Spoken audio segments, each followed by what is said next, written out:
सातवें रोज़े की सातवीं अफ्तार के साथ और सातवीं ही रेसिपी के साथ आयशा अतहर हाजिर है।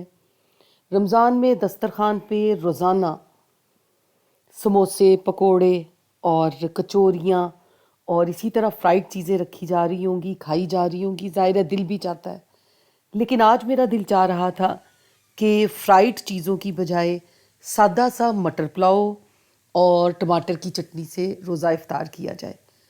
तो देसी घी में बनाया है मटर पुलाव। तो आप भी बनाए, मेरे साथ ही बनाइए और देखिए कैसा बनता है। एक पाव देसी घी ले लिया था, उसमें साबुत गरम मसाला 1 चाय का चम्मच है, जिसमें चंद लौंगें, दालचीनी, काली मिर्च, मोटी इलायची है। और प्याज को इसमें गोल्डन ब्राउन कर लेना है, क्योंकि पुलाव का कलर थोड़ा डार्क चाहिए।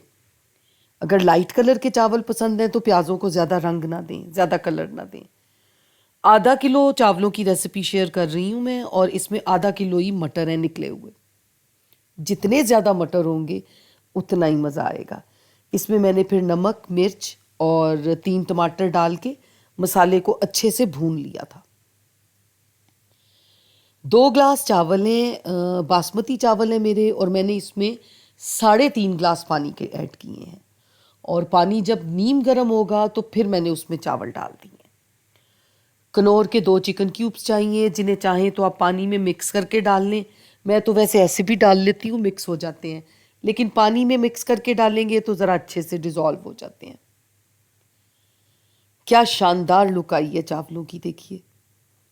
और इसके बाद दम से थोड़ा पहले मैंने तकरीबन 1 टेबल स्पून इसमें चिकन पाउडर भी डाला था। इससे चावलों का फ्लेवर बहुत ही शानदार हो जाता है।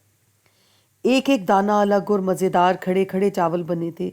ये 2 चिकन क्यूब्स हैं कनौर के।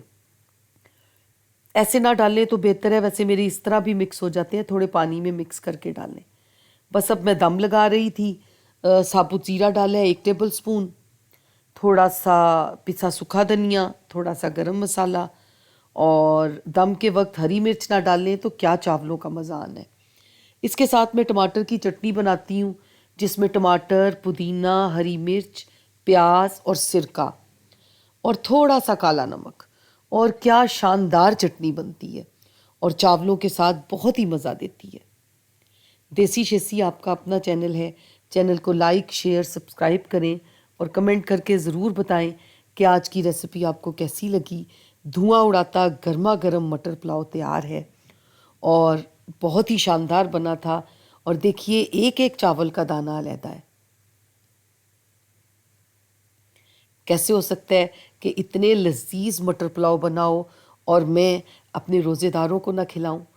तो चलिए आज 7वां रोज़ा और 7वीं अफ्तारी करते हैं मटर पुलाव के साथ और टमाटर की चटनी के साथ। इसका पहला चम्मच सिर्फ आपके लिए। आयशा अतहर को इजाज़त दीजिए। अल्लाह निगहबान।